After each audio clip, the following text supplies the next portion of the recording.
Good afternoon, everyone.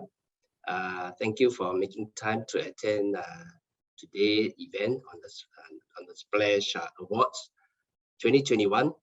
So the theme will be how will digital intelligence and cloud transform Singapore in a post-pandemic world. My name is Lionel, and actually the co-chair of this year's Splash Awards. Okay, just take note that this is in fact the 18th year running on this Splash Award, and registration closes on 16 July and the final and showcase on 24th September this year. Okay, I haven't shared the screen.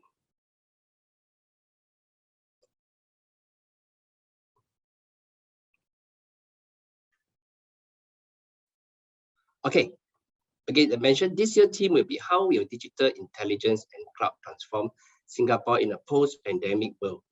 Students will have the opportunity to learn and deploy their applications on cloud and be inspired by how existing AI applications are tapping on the benefit of cloud technology.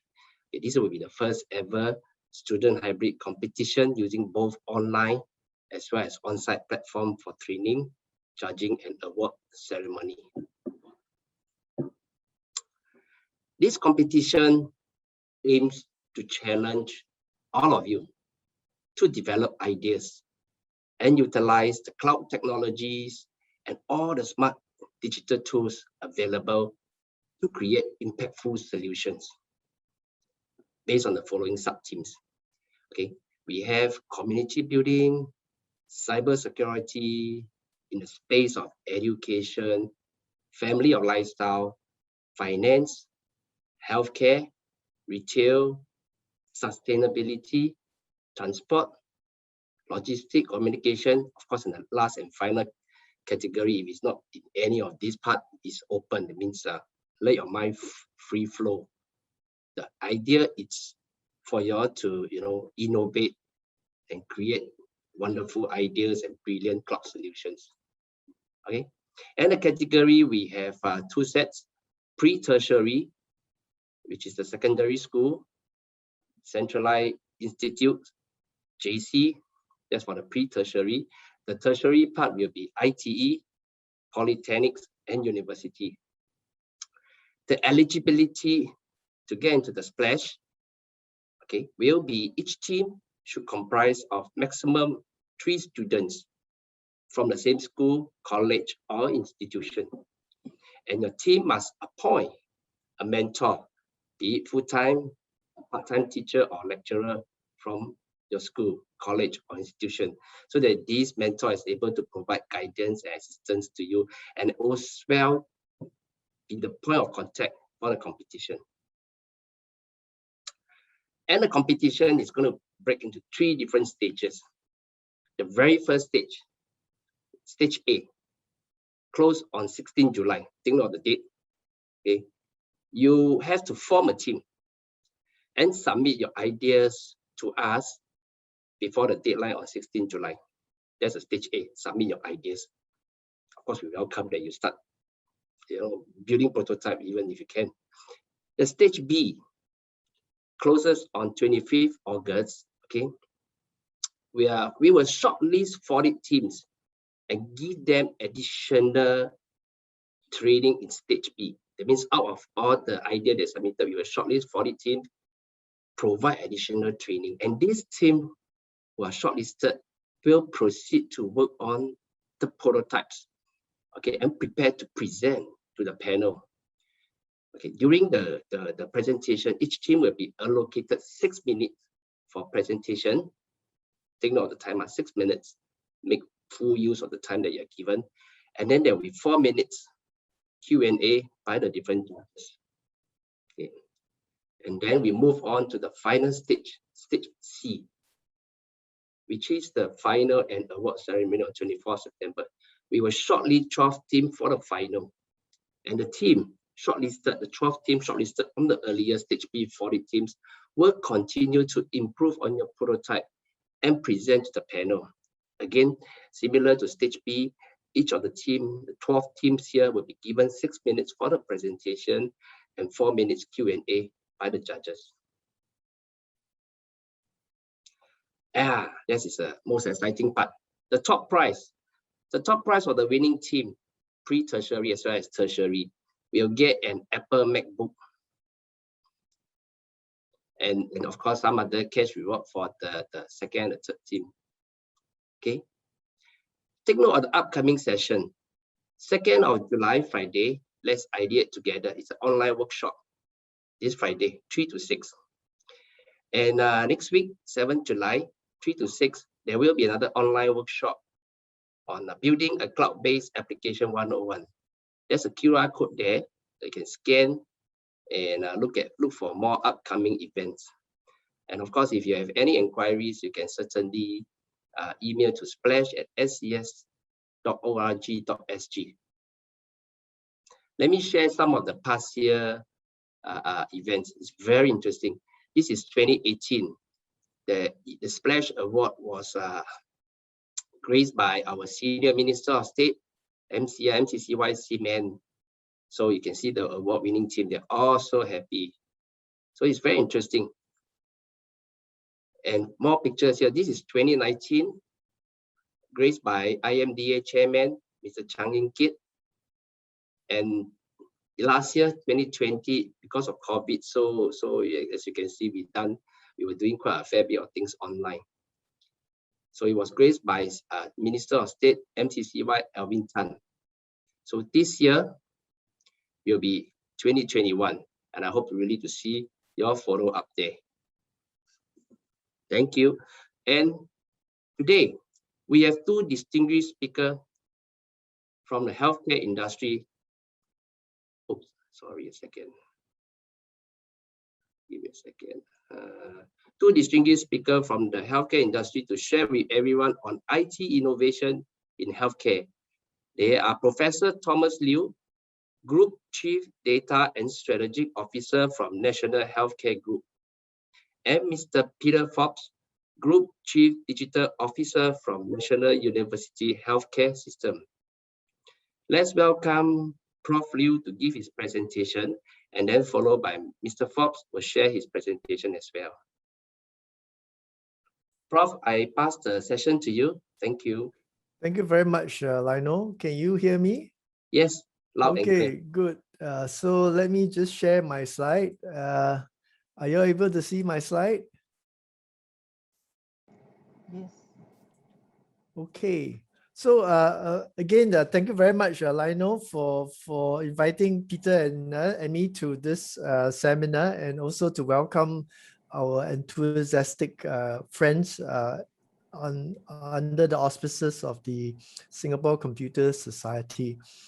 I am going to share a little bit about healthcare from a point of view of someone who works in a hospital, who works in the healthcare for many years now.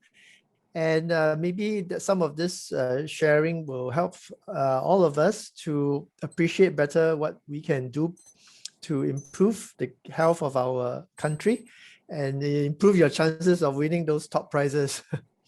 So the first thing I want to say is that actually I work with a lot of different professionals, right? Not just doctors, nurses, therapists, but the IT professionals here, the innovation specialists, behavioral scientists, researchers, biomedical technologists, and this is a very exciting area for all of us when we practice in the area of health tech. Secondly, I thought I will begin by just giving you a brief background of how Singapore healthcare has come to where it is. When you look back at the old Singapore River, I know many of you were not born when Singapore River looked like that. You realize that today we enjoy so many things because of the wisdom, right, of our country to focus on public health. That means clean water, clean toilets, enough food for our children as they're growing up, vaccination, caring for both mother and child when they are being delivered, as well as in the early years, and then providing what we call primary health care, that means basic care, right? And then later on, when Singapore became a bit more developed, we started to build more polyclinics, and we started to rebuild our hospitals. And even more recently, in the last 20 years, we were able to afford better treatment. We were able to build tertiary centers, and even what we call privatize or corporatize our institutions so that they can operate efficiently. And so this has brought us to where we are. But as we look forward, right, we realize that healthcare actually is more than just about physical health, right? It is about the feeling of the emotional feeling that I am safe and I am well in my country. Right? And as we move from the early years, right, where we have built ourselves up, we now look at other problems that have come, right? Will we have enough water? Are we eating food that is not healthy, right? How do I prevent instead of treat disease? What about my grandparents? Are they going to be well treated? What about the and apek out there who may have diabetes, right? What will his condition be? And of course, COVID, right, cannot escape from infectious disease. Right? So as we move forward, we realize that actually medical needs are not just medical, they are also our needs of our society, social needs.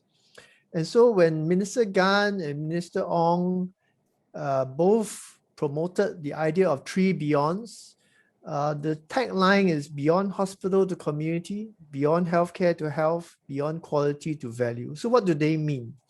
Effectively, they mean that, well, there will never be enough hospital beds, right? So let's keep the resources closer to our community, closer to our residents. Secondly, don't wait until we are sick, right? Let's actively keep healthy.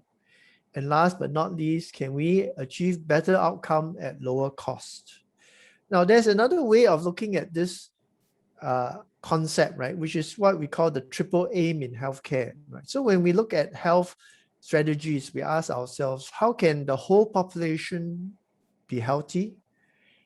And how can we ensure that to the individual person that is experiencing healthcare, he or she feels satisfied, right?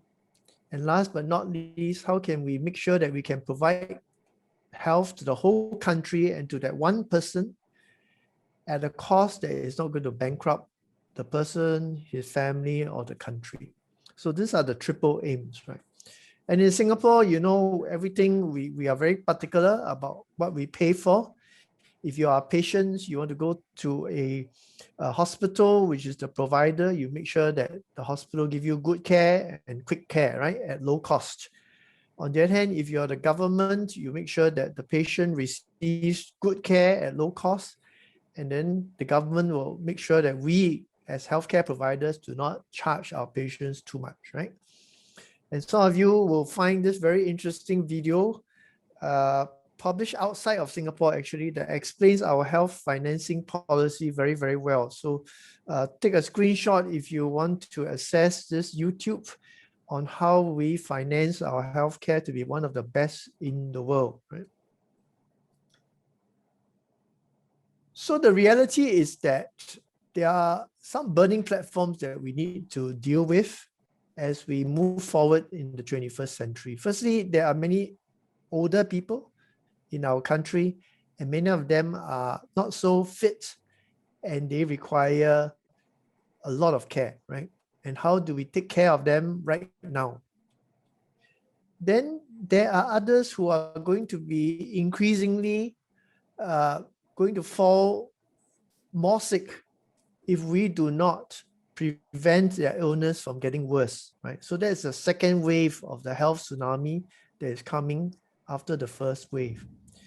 And then last but not least, it is many of you who are young and healthy, who feel that tomorrow anything, right? You can do anything, right? But if you don't live healthily, we too may fall prey to illness. So how do we improve our lifestyle habits? So how does the Singapore health system organize itself, right, in order to achieve these important goals? So firstly, you know that the public healthcare system is divided into 3 main clusters. We have National University Hospital System, where Peter comes from. I come from the National Healthcare Group, and SingHealth is the third of the 3 hospital systems which looks after public healthcare. And through these three systems, we run clinics, we work with general practitioners, family doctors, and we operate hospitals, specialist centers, and specialized centers, and community hospitals, right? But in addition, we also have services that are based out there in the community, right? Daycare center for the older part of our population who may not have anyone to play, to socialize with during the daytime when their children are at work. Same for senior activity centers, rehab for those who have fallen sick and need a longer period of time to improve themselves. And there's also home care, right? Our nurses, our doctors, our therapists, we go to the homes of people who cannot leave the house or whom we want to keep an eye out on in case they fall sick so that they don't have to go back to hospital. And of course, last but not least, those who are at the end of their life, right? How do we make sure that the end of their life is lived with both dignity and with a sense of security, right? That they are being looked after as well. And so for my group, we look after about 2.2 million people in the center of Singapore. And we have what we call a philosophy that we call the river of life, right? We believe that to look after all our residents well, we have to look after not just those who are currently living well and keep them healthy. We also want those who are living with illness to be well treated. When people cannot but come to hospital, we want to make sure that their crisis and complex care is well taken care of. And we want to make sure that for those who are old, who are at risk of getting ill often enough, we take care of them. And last but not least, those who needs to leave this world, we want them to leave well, right? And that also includes that whole system of care from prevention to end of life that we have to establish in our system. So what can you do as budding health tech professionals to try, right, to contribute to the improvement of healthcare in Singapore for the future in this competition, right? So let me give you 5 ideas, right? The first idea is, well, is healthcare mainly about high touch or high tech? Right? So when we did a survey a few years ago, almost 8 years ago, we asked our patients, right, what is it that means most to you, right? And this was the 5 things that mean most to them. They say, cure me, heal me, but don't hurt me. Don't make me waste my money, right? And most important, respect me as a person, as a human being, right? And so we recognize that increasingly when we fall sick, right, we want to be treated with respect as a human being, right? Because in Singapore, there's an expectation that the curing, the healing, the system is quite well oiled. They will do their best. And things usually don't go wrong. So it is about needs, feelings, and relationships. But it's not just a patient, right? There are different types of people, right? So if you are young and you have a fracture, wow, can I play rugby again, right? Or can I go skiing again? Or you could be the caregiver that's so busy, but your relative is not well, right? How do I get help? How do I get others to tell me how I can make best use of my time? And then there's the the makcik, right? Who have so many appointments, but they're not sure where to go. So many different tablets to take. The instructions are not so clear, right? And many people cannot understand the complex jargon and language of health information.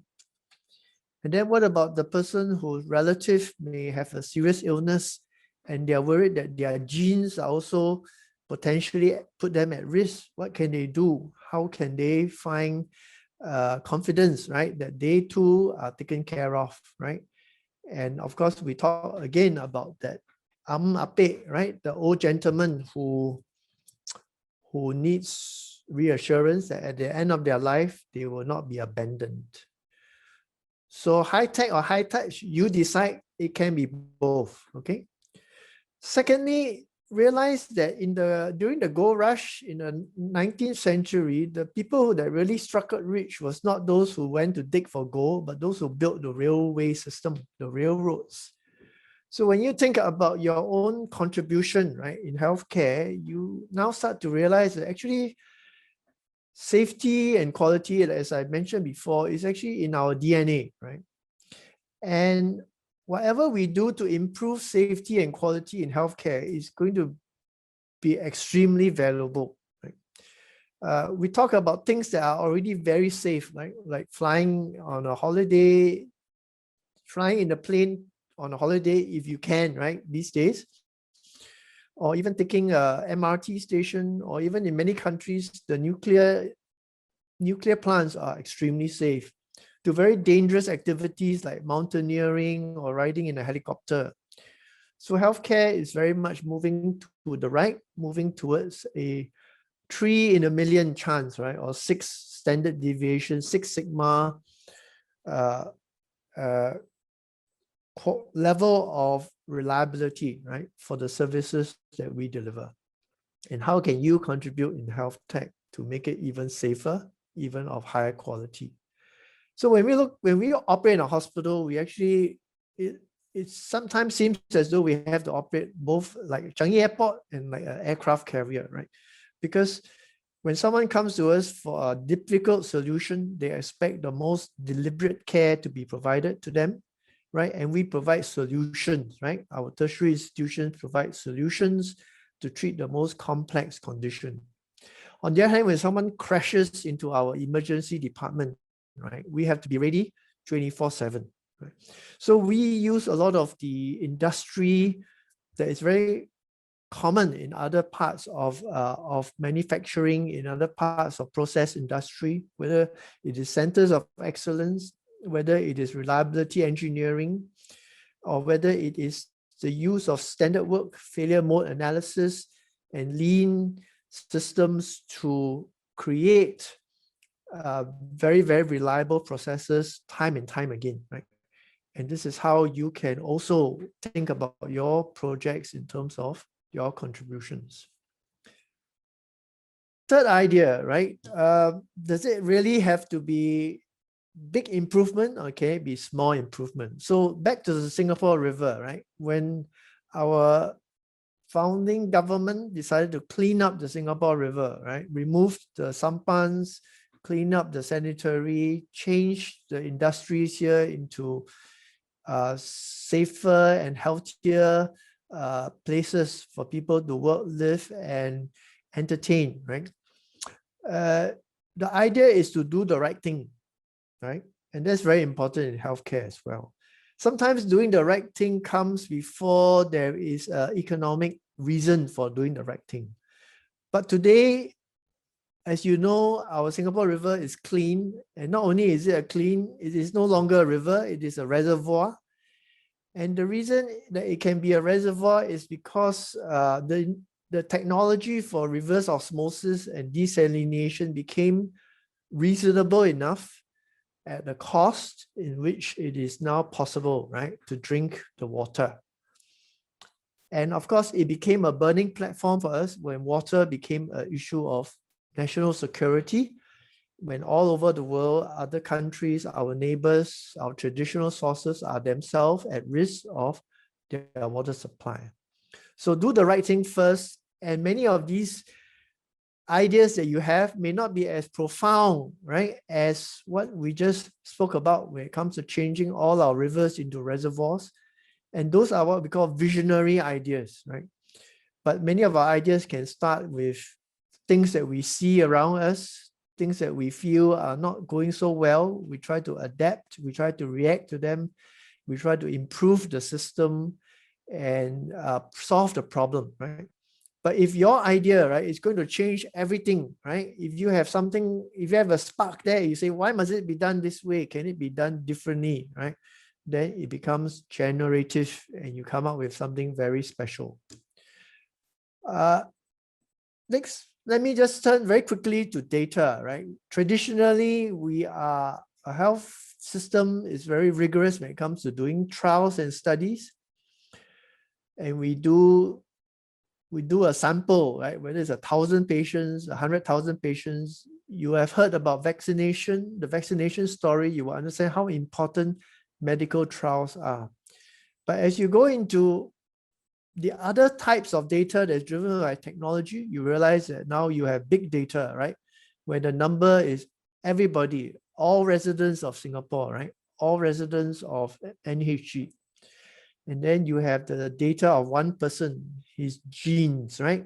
His digital phenotype, right? The data that we can collect for that one person and how we can translate from big data to a trial that tells us what is good, what is not so good, and how we can translate that into one person. And so the opportunities for AI are so many, right? Whether it is to take care of mundane tasks and help clinicians improve their diagnosis, to provide digital twins for us to predict what may happen in the future, to provide security, and to help in decision support and decision alert, right? And in fintech, we say that compound interest, right, is the eighth wonder of the world, right? It's just going to go on and on non-stop. But the reality is that in healthcare, actually, our biological systems are either parabolic or they are sigmoidal. What I mean is that too much of something, right, is going to become a problem, right? Instead of benefit, it becomes a problem. So let me just share two very simple ideas with you, right? If you are extreme sports enthusiast, right, you must know that too much of extreme sports, right, could be detrimental to your health. There's always this sweet spot right in the middle there where health science, health tech tries to find the correct spot in which the benefits are the maximum. Similarly, if your parents or grandparents are not exercising today, right, we have found that just by walking about 10 kilometers a week, they can in fact reduce their risk of dementia by 50%, right? And this was a 9-year study that was done measuring the brain scan of patients over a long period of time, a study done in the US to confirm that the size of their brain and their ability to think better, right, to reduce their dementia, in fact, improved just by walking 7 to 10 kilometers a week. I will skip this in the interest of time, but let me just therefore end with this idea of reframing of healthcare, right? So we see this old lady, right? Is this old lady a burden to society, or is she a wise old lady who will give us an opportunity for her to lead a useful and motivated, purposeful life, right? While she look after her health, while she look after the people around her, while her children or her grandchildren look to her for wisdom. So we need to be able to reframe our sense of what is healthcare to be something very positive, right? And reframing occurs everywhere, right? The war against diabetes, right? How do we reframe it in such a way that it's not about stopping us from eating the stuff that we like, but about making us go into habits that are improving, right? How do we get people to enjoy nature, enjoy themselves to be fit? How do we get people to bring their children to exercise along with them? How do we get more volunteers to work with us and bring more joy and cheers to our community, right? During festive seasons and so on. So in the end, I think reframing of healthcare is vital. We need to think about needs, feelings, and relationships. We need to deal with trust. If you're into AI, we need to understand that trust is very important. We need to understand how people think and why they may think differently from what actually makes them well instead of make them worse. And we need to activate our people. How does your project activate the people around you and empower them to look after themselves? So just remember that when the late Steve Jobs invented the Apple phone, in fact, that technology had already existed, right? It was how he packaged it in such a way that people really loved the product. So that is the end of my presentation. Thank you very much. Back to you, Lionel. Thank you, Prof. Wow, that was a very impactful and insightful sharing. Yeah, you totally bring a different perspective to in the health tech space as well. Thank you, Prof. So I'll pass the session to Mr. Peter Fogg from NUHS. Thank you, Peter. Over to you. Thank you, Lionel, and thank you, Prof. Thomas, for the excellent presentation earlier as well. So I'm going to talk about reimagining the future of health tech at NUHS. And first of all, then, what is the National University Health System? Well, we're an integrated academic health system serving the 1.3 million residents of the west of Singapore. And our missions are clinical care, research, education, and community. And we do that across our 3 acute hospitals, National University Hospital, Ung Tung Fong General Hospital, and Alexandra Hospital, our 3 national centres, the National University Cancer Institute, the National University Heart Centre, and the National University Centre for Oral Health, across 7 polyclinics, which you can see distributed across the map on the right there, and across the 3 schools, the School of Medicine, School of Dentistry, and School of Public Health. And what I'm going to do first of all is share some examples of what we're doing. And I'm going to start that with 3 large national transformation programs. And then I'll go into some of our mainstream digital initiatives, and then finally wrap up with some early stage innovations. And the reason that I start with these large national programs is, of course, that health tech needs to be built on a very solid foundation, and that anything we do with digital platforms, with data for analytics, with artificial intelligence, with mobile, all of those things must take data in, and those data is typically held in more traditional organizations in these large systems, which are enabled by the national programs. And those national programs are the next generation electronic medical records. This will provide NUHS with a simplified landscape and one system for electronic medical records across the cluster. It'll allow the patient journey to be managed end to end from admission to discharge within a single system, and it will encompass both medical and administrative data. And then the second national system is billing transformation.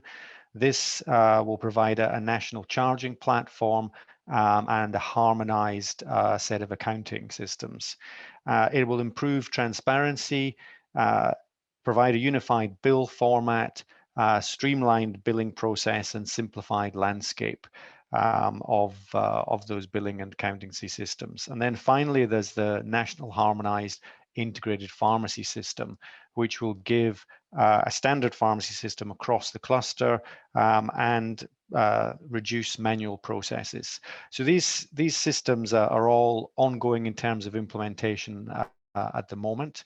Next generation electronic medical records is already in place in our Ung Tung Fong Hospital and in the National University Polyclinics, and early next year we'll go into National University Hospital and Alexandra Hospital. So these national systems, which we're implementing in partnership with IHIS, are really providing that solid foundation on which to build the health tech transformation.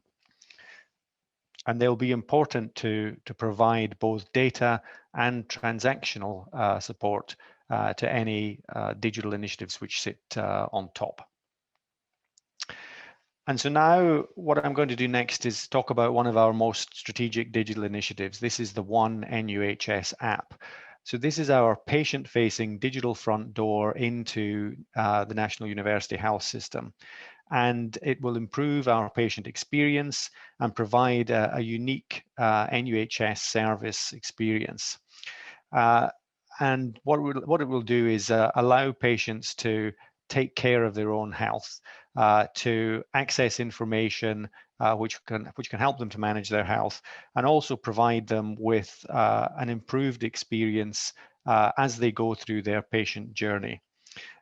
This is another application where we've partnered with IHIS, and we brought this to realization in a very short period of less than 9 months for the first release, which went live in December, and then we moved on to the second release and official public launch in April, and then we have a third release coming up in August later this year.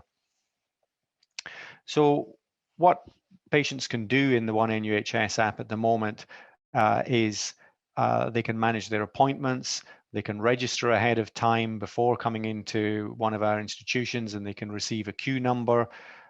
They can order a refill or a top-up of their medication, and then of course over on the right you can see that they also have the ability to manage services on behalf of their dependents with the caregiver support, to see lab results, to see immunization records, to see their prescribed medications, and of course the ability to request medical reports, pay bills, and to make general inquiries via the chatbot.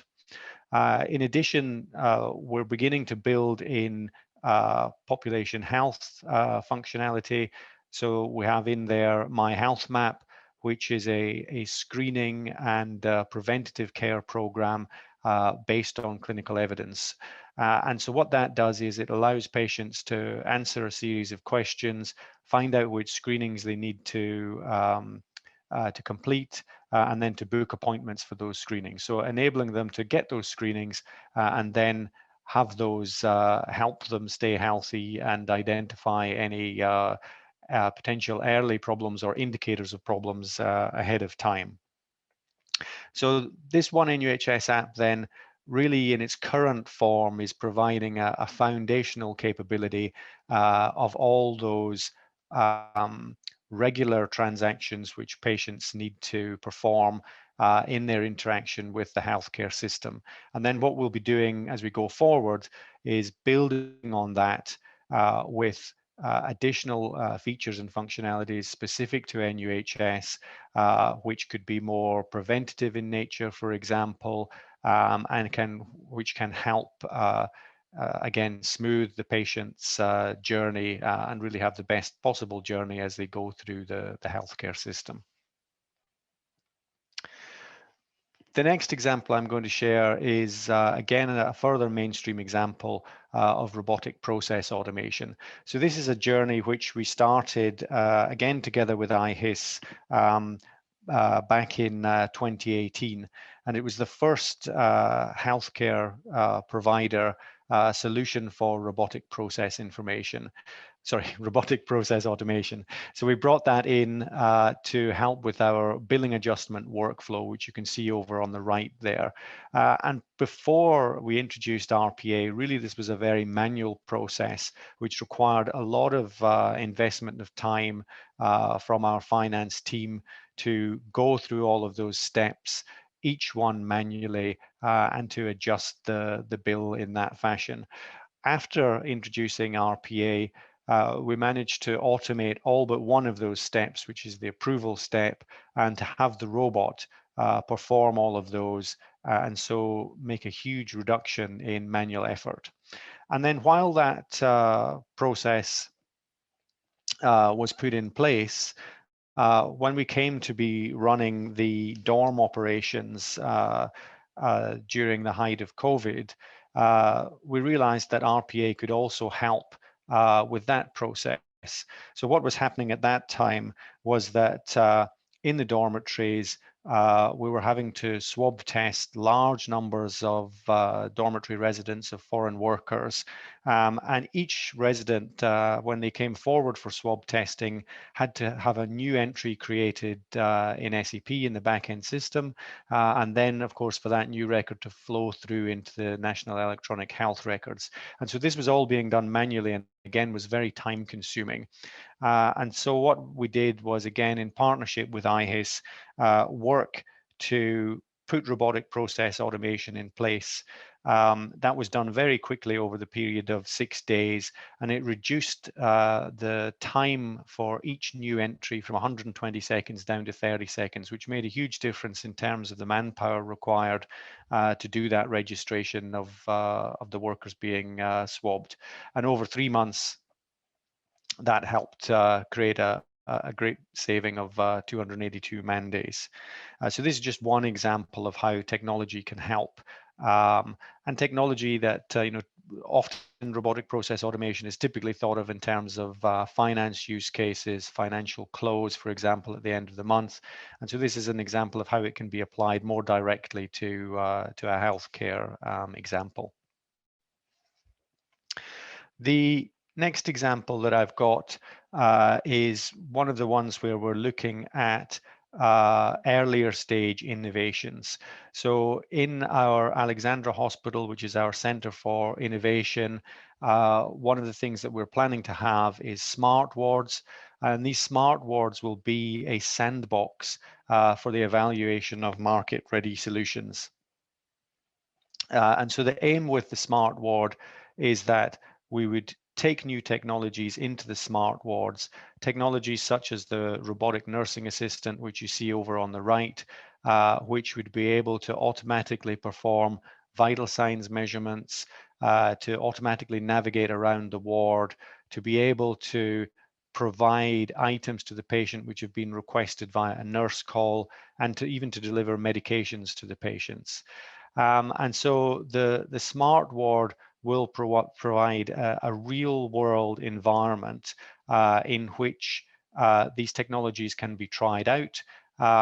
Those are being market ready solutions. So this is really the step between the solution being available on the market and the solution going into mainstream use in regular wards. Another thing that we're looking at trialing in the smart ward is to have a bed which provides connectivity, and that bed therefore to become the gateway for new technologies to be integrated with hospital systems, and in that way be able to collect more data, perform more analysis, and make things more efficient in the wards.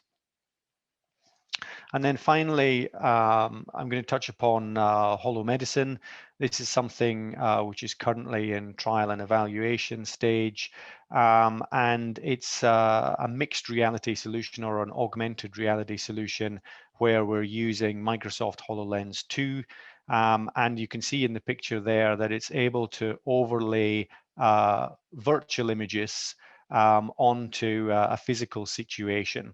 And so this is undergoing non-interventional trials in a number of different departments in surgery, radiology, ophthalmology, and ear, nose, and throat. And so this is an example of the type of new technologies which could be used to make healthcare more effective and more efficient in the future.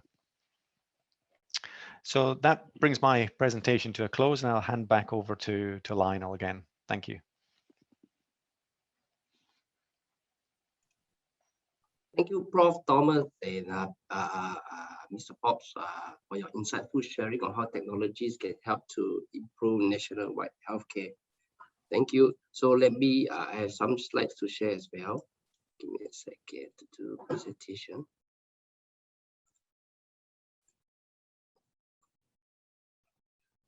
Can you see my slides, everyone? Okay, good. Yes. Yeah, thank you. So let me briefly share with everyone about IHEAS. It won't take long. So IHEAS technically stands for Integrated Health Information System. So a brief sharing about myself. I have worked in IT for the past 20 years, largely in a service integrated company leading ERP projects for government. My role in IHEAS specifically is to build and run the private cloud as well as public cloud infrastructure. And my philosophy in life is perpetual learning and to make an impact to the community with the work we do. IHEAS is the health tech agency for MOH and the IT service provider for clusters like Sync Health, NSG, and NUHS, as well as agency, as largely what Prof and Peter has shared earlier. So our mission from iHeath is to digitize, connect, and analyze Singapore health ecosystem. As such, our core objective is to improve our population health and health administration by integrating intelligent, highly resilient, and cost-effective technology with process and people. I remember earlier when Prof shared one of the slides that's so impactful, say about cost. Everyone is concerned about cost to make sure that heal me, but not going to be too expensive, for them to take. I mean, assuming they grow old, they need the kind of medical support. So we have implemented iHeath together with our partners, clusters, more than 700 million of IT projects annually, with a big family of over 3,000 technologies and knowledge professionals. We supported more than 800 applications, which ranges from clinical systems, enterprise operation, ancillary care, patient management, patient administration, data analytics, and central. There's so many. Till to date, we have garnered more than 80 awards for its innovation, and we are still counting. We use data to improve the outcomes and increase productivity. Let me break down into various sections. From the operation management, we use data for COVID contact tracing by NUHG. We use RPA as what Mr. Peter Forbes has shared earlier, RPA, robotic process automation, to automate routine intensive activities. It's very impressive to see a 90% reduction in manual effort. The task time, as what Peter has shared, reduced from 120 seconds to 30 seconds. And this actually free up all the medical and ops members. Patient outcomes, patient safety outcomes for all the cluster. Okay, we use data analytics to act swiftly for patient safety. If anyone remembers, if I'm not wrong, March 2019, where HSA recalled losartan drug for high blood pressure. Without a robust data analytic capability, we would not be able to record the drug issue up so swiftly. Under the patient management, we use AI to predict patients with multiple readmissions and also those constantly missing their appointment. Under the appointment management, which is what we mentioned, use AI to see how many times they miss their appointment. And under the patient management EMR, we use data to serve our senior better, such as AIC, providing financial assistance to elderly care services. Does anyone know that AIC has a portal for citizens to submit their needs for long-term care assistance? Henceforth, the list can go on and on. I will not be able to wrap up today's session if I have to list out everything. So let me share what iHeath did during the emergency call to defend the nation from the outbreak. MOH set up CCF in April 2020, and very quickly we assembled a SWAT team. The team set up more than 1,300 tablets for vital signs monitoring, VSM. I'll elaborate more on this technology later very shortly. We enhanced a current IT system running on cloud called GP Connect and trained more than 200 clinicians on how to use the system. The team also set up over 70 computers on wheels, scanner and printers, etc. And all these setup were done within a span of 5 days, including the delivery, setup, testing, training, and thanks to the SWAT team working closely around the clock. And not to forget our healthcare partner as well. This was an amazing fit. Another epic example of how TTSH responded swiftly to emergency with an award-winning system called C3, stands for Command, Control, and Communication. On February 4th, 2020, Singapore saw its first locally transmitted case of COVID-19 patient. And within the day, there was a surge of nearly 500 people show up at NCID screening center, posing a risk of overcrowding. Instead of being overwhelmed, TTSH was able to swiftly open another 100 beds for patients and safely manage the crowd flow, thanks to the C3 system.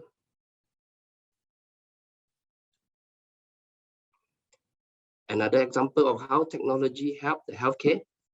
Since January this year, MOH, IHES, and various medical partners, clusters, came together and set up 117 vaccination centers across Singapore. This is a remarkable achievement in meeting MOH vaccination strategy. A total of more than 320 IHES professionals were deployed nationwide to build and run a center with our medical partners. So henceforth, as of 23rd May 2021, IHES has assisted its medical partners to administer more than 3 million doses of vaccines. These are some of the pictures taken during the VC setup, training, preparation, and rehearsal. A lot of planning and technology setup is necessary. Sweat, pain, and tears. I'm really proud of what we have done to make an impact to the population healthcare. So let me share very briefly on the cloud innovation by IHES. Earlier, we have shared during COVID time, we deployed a system called GP Connect. It's actually powered by cloud to support the CCF. CCF stands for Community Care Facility. So there's a picture of how IHES team training the doctors on how to use the system. We built VSM, stands for Vital Sign Monitoring, powered by cloud, to enable patients to take their own temperature, blood pressure, oxygen reading when they were when they are stationed in CCF. And once they key into the tablet self-service, the data will be sent to a central dashboard, and a team of healthcare staff is monitoring it, will react centrally. Not just physical IT system. Earlier, I saw a chat question about what's the difference between one NUH apps and Health Hub.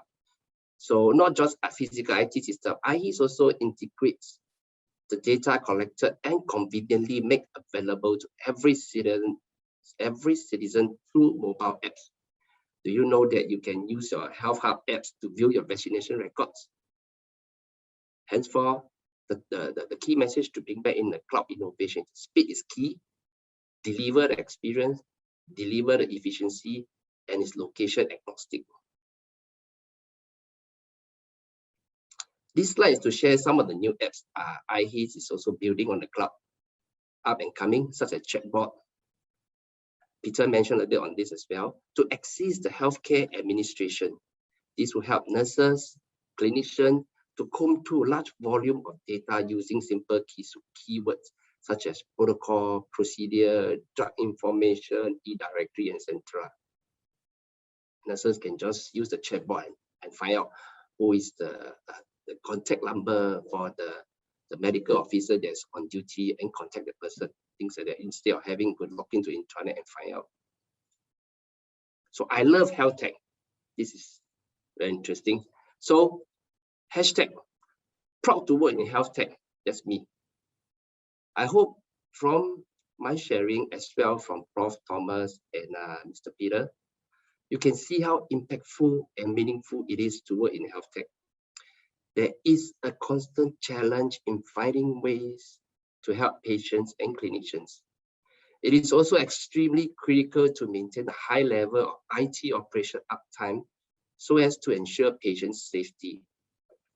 Henceforth, my parting words to everyone, and especially the graduating students, to give a serious consideration in joining the health tech industry, okay, or at least contribute some innovation idea in this flash competition.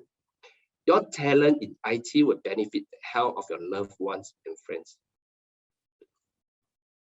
Okay, and of course, there are job opportunity in IHES. You can click on the link or scan the QR code. We have lots of positions looking for data analysts, system analysts, business, cybersecurity, software engineer, developers, and project manager. So this comes to my end of my presentation. Look out for our HR team as they will share more on how you can make a difference to Singapore healthcare during our networking session on 30th of July. Okay, so I would like to welcome back our speakers, our distinguished speakers, Prof. Thomas and Mr. Peter, for a short panel discussion.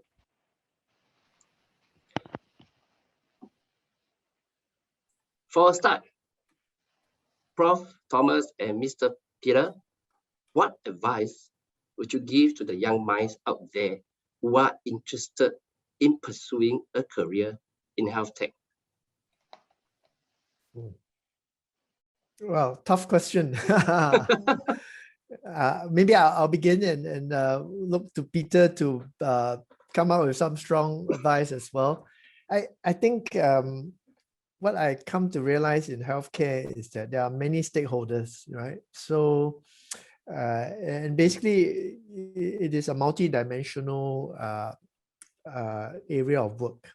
So if you are interested, is because you want to work with many different types of professionals, each of which have their own domain areas to contribute to solution.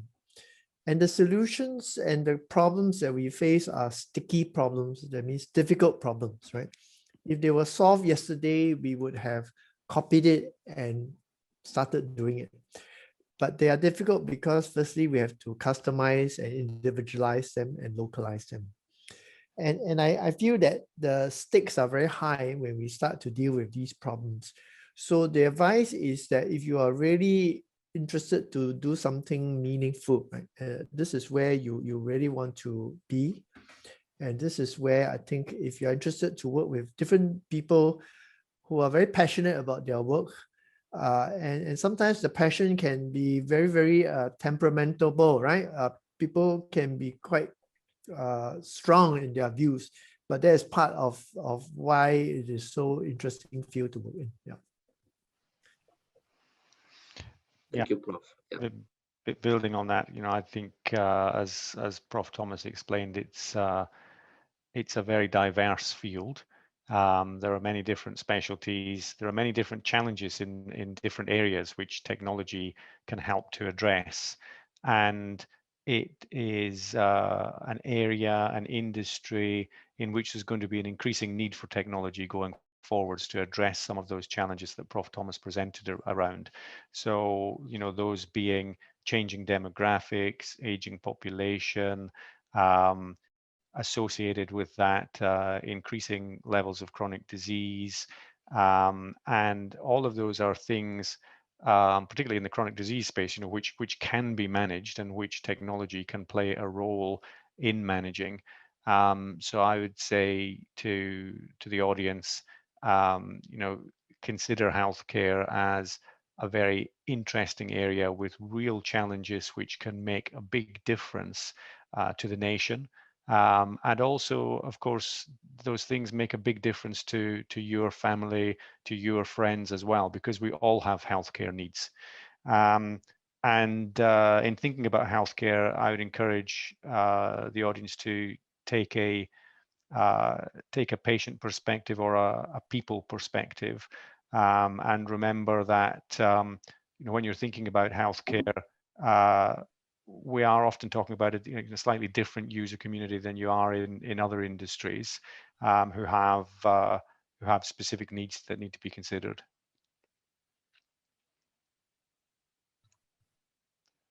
Thank you, Peter and Prof. So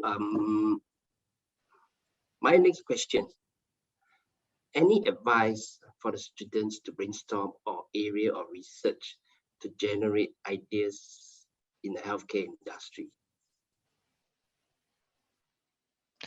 So I think building on that last comment that I was making there is, that the users of healthcare are sometimes a different user community. You know, they may be elderly, or they may be caregivers to their dependents.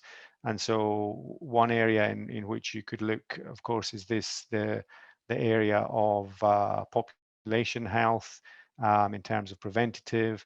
Another area could be in how could you help some of the people who are stretched by being caregivers and being the sandwich generation, looking after both elderly patients and elderly parents rather, and young children, just as a couple of ideas to start.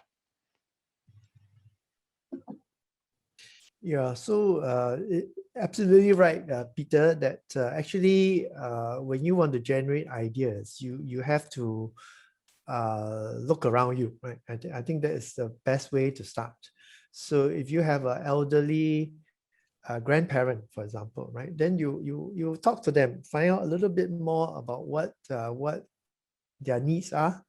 Sometimes it could be that they can't remember how many tablets they have to take every day, right? Or whether they have taken their medicine. And this idea of having medication resiliency is very important, right? Because when older people forget their medicine, then they get into complications. Or sometimes we go around our neighborhood and we find that there is potential for injury when people fall, right?